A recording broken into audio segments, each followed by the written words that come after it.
दास देख रहा था फेसबुक पर कोई साथ संगति वाले थे, वो एक भजन गा रहे थे, जो भजन यहाँ पर स्क्रीन में लगा हुआ है। लगी लगन में हुई मगन, हृदय में उजियारा, और सपने के माँ सूरत दिखाई, मेरे गुरु धनाना वाला। तो दास को कुछ बातें याद आ गई मालिक के ज्ञान आधार से, क्योंकि परमात्मा दया कर देते हैं दास के ऊपर। अब ये जो शब्द है भाइयों और बहनों, ये शब्द दास ने कई बार देखा है सतलोक आश्रमों में, विशेषकर हमारी जो माता बहनें हैं जो भंडारे में खाना वाना बनाती हैं, सब्जी वगैरह बनाती हैं, पूरियां बेलती हैं, रोटियां बेलती हैं, उस समय इन आश्रमों में माता बहनें ये शब्द वगैरह गाती रहती हैं। ये किसी भगत ने बनाया है सतगुरुदेव की महिमा में कि लगी लगन में हुई मगन, और हृदय में उजियारा, और सपने के माँ सूरत दिखाई, मेरे गुरु धनाना वाला। लेकिन भाइयों और बहनों, ज्ञान आधार ये कहता है कि ये शब्द गाना भी कहीं न कहीं हम भगत भाई बहनों की मर्यादा टूटना है। क्योंकि देखो, हर भगत भाई बहन गुरु महिमा में शब्द नहीं बना सकते। उठा लिया पेन को फिर लिख दिया जो मर्जी आया, नहीं। जब तक सतगुरुदेव भगवान की रजा नहीं होगी, आप उनकी महिमा में एक शब्द भी नहीं लिख सकते। और अगर आपने लिख दिया जबरदस्ती, भले आपको जानकारी है और आपने लिख भी दिया, तो उसमें 100 त्रुटियां मिलेंगी, 100 त्रुटियां। अब ये शब्द देख लीजिए भाइयों और बहनों, ये ज्ञान आधार से कहीं भी ठीक नहीं है। इसको नहीं गाया जा सकता। अगर इंसान अगर होश में हो तो इसको नहीं गाया जा सकता। इसमें झूठ है, और सतगुरु की महिमा में झूठ नहीं चलती। अरे झूठी महिमा तो वो भाट लोग किया करते थे, भाट, राजा महाराजाओं की, नवाबों की, चंद धन के लालच में, सोने की असरपियों के लालच में उनकी झूठी महिमा किया करते थे। उसी प्रकार ये जो शब्द बनाया है, जिसने भी बनाया है, हो सकता है उसने तो सही बना दिया होगा, लेकिन अब वर्तमान में जो भाई बहन गा रहे हैं ना, जो मिलकर, वो गलत कर रहे हैं। अब क्या है इसमें भाइयों और बहनों, ये भी सूक्ष्म चाल है काल की। क्योंकि काल तो हमारे शब्दों को पकड़ेगा। अगर पार नहीं हुए ना, तो काल हमारे शब्दों को पकड़ेगा। वो हमारी भावना नहीं देखता कि हमारी भावना क्या है, वो शब्दों को पकड़ेगा और उसी हिसाब से दंड देगा। अब इसमें क्या लिखा है, लगी लगन में हुई मगन, हृदय में उजियारा। अब पहली बात तो भाई और बहनों, इन सतलोक आश्रमों में जितने भी भगत भाई बहन ये शब्द गा रहे हैं ना, तो वो फॉर्मेलिटी कर रहे हैं। उनकी लगन अभी तक गुरुजी में लगी नहीं है। इन आश्रमों में रहते सहते उनकी लगन लगी नहीं सकती गुरुजी में। तो झूठी महिमा नहीं करनी चाहिए कि लगी लगन में हुई मगन। अरे लगन तो उस समय लगेगी जब आप एकमात्र अपने गुरु को परमात्मा मानोगे, उस समय लगन लगेगी।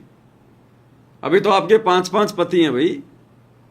इन सतलोक आश्रमों में जाने वाली माता बहनों के, भाइयों के 5-5 पति हैं। सतगुरु रामपाल जी को भी ये अपना गुरु मानते हैं। 8 सितंबर को उनका अवतरण दिवस, जन्मदिन मनाते हैं। फिर गरीबदास जी को भी ये बहुत कुछ मानते हैं, उनका भी बहुत दिवस मना लेते हैं। फिर जून के महीने में इनकी लगन लग जाती है दाढ़ी मूछ वाले नकली कबीर में। फिर ये दादा गुरु जी की फोटो भी लगा के रखते हैं, उसको भी दंडोत करते हैं। फिर पंडित चिदानंद जी को भी पीछे नहीं रखते, उनकी भी फोटो अपने दरबार में लगा के रखते हैं। तो इनकी लगन तो 5-5 में लग रही है। और 5-5 में लगन लगाने वाली द्रौपदी हो सकती है, द्रौपदी। सतगुरु रामपाल जी की शिष्या नहीं हो सकती। सतगुरु रामपाल जी का सुयोग्य भगत नहीं हो सकता। ये पतिव्रता पद की भक्ति नहीं है। हमारे गुरुदेव भगवान ने तो यही सिखाया कि एक कै साधे सब सदें, और सब साधे सब जाए, और माली सींचे मूल को फले फुले गाए। तो आश्रम वाली माता बहनों के द्वारा या भाइयों के द्वारा ये शब्द गाना, ये झूठ है। और झूठी महिमा नहीं करनी चाहिए अपने गुरु जी की कि लगी लगन में हुई मगन। अरे मगन तो सत्सेवक भाई बहन हो रहे हैं, एकमात्र अपने गुरुदेव भगवान में लगन लगा के। और सतगुरु में लगन लगाने के लिए तो दाढ़ी मूछ वाली कागज की फोटो को फाड़ना पड़ेगा। घर से बाहर निकालना पड़ेगा, तब कहीं जाकर परमात्मा दया करेंगे, रजा करेंगे, तब हमारी लगन लगना शुरू होगी, और लगन लगेगी तब हम मगन होंगे। और ये करते हैं फॉर्मलिटी। आश्रम में पूरियां बेलते हैं तो भी कहें लगी लगन में हुई मगन। और फिर इनको कोई कह दे चलो परशुराम की जयंती में, तो उन बसों में बैठ जाएंगे और परशुराम की जयंती में जाते जाते क्या कहेंगे, लगी लगन में हुई मगन। अब बताओ, परशुराम की जयंती में भी मगन हो रहे हैं, इनकी लगन लग रही है, और आश्रम में भी इनकी लगन लग रही है, मगन हो रहे हैं। फिर कोई कह देगा चलो जाटों के आरक्षण में, लगी लगन में हुई मगन। तो भाई और बहनों, ये वैश्या भक्ति है, वैश्या भक्ति। गीता जी में इसको व्यभिचारिणी, यानी व्यभिचारिणी स्त्री उसको कहते हैं जिसका एक के अलावा अनेकों के साथ में संबंध हो। और ये काल भी कहता है कि ये व्यभिचारिणी भक्ति मुझे पसंद नहीं है। अगर मुझे प्राप्त करना है, मेरे ब्रह्मलोक में भी आना है, महास्वर्ग प्राप्त करना है, तो तीनों गुणों की भक्ति भी छोड़नी पड़ेगी, ब्रह्मा विष्णु महेश की पूजा भी छोड़नी पड़ेगी। बाकी तो फिर बची कौन गया और नीचे। काल कहता अकेला मेरा ओम नाम। यानी काल को भी ये वैश्या भक्ति पसंद नहीं है, व्यभिचारिणी भक्ति पसंद नहीं है, वो भी अव्यभिचारिणी भक्ति चाहता है। और सत्य पुरुष की भक्ति, कबीर देव, सतगुरु रामपाल जी की भक्ति, इसमें तो व्यभिचार का नामो निशान भी नहीं होना चाहिए। और भगत भाई बहनों के द्वारा अपने घर पर दरबार में 5-5 फोटोएं रखना, बीच में संत रामपाल जी, इस कोने में गरीबदास जी, इस कोने में दाढ़ी मूछ वाले कबीर जी, नीचे दादा गुरु जी, इधर पंडित चिदानंद जी, 5-5 पति। तो ये तो वैश्या भक्ति है, व्यभिचारिणी भक्ति है। इस भक्ति के करते करते सतगुरु में लगन लग ही नहीं सकती। बताओ फिर आप कैसे मगन हो जाओगे। और मेरे हृदय में उजियारा, इतना आसान है क्या हृदय में उजियारा लाना। गुरुदेव कहते हैं जोटा लगेगा, जोटा जोर लगेगा हृदय में उजियारा लाने के लिए। तो गुरु को परमात्मा मानना पड़ेगा, गुरु को प्रसन्न करना पड़ेगा, हृदय में उजियारा लाने के लिए साध संगति से जुड़ना पड़ेगा, गुरु की आरती उतारनी पड़ेगी, गुरु को भोग लगाना पड़ेगा, गुरु के परिवार के कुकर्मों के ऊपर बोलना पड़ेगा।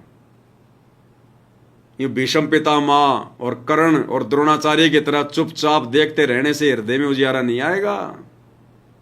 विदुर की तरह खड़ा होके सच को सच कहना पड़ेगा, तब हृदय में उजियारा आएगा। झूठ और पाखंड की गोद में बैठकर ये शब्द गाने से हृदय में उजियारा नहीं आएगा। गुरु को मानुष मानने से हृदय में उजियारा नहीं आएगा। एकमात्र गुरु जी की फोटो होनी चाहिए हृदय में, घट में, लोकेट में, घर के दरबार में, घर की दीवारों पर। ऐसे उजियारा नहीं आएगा।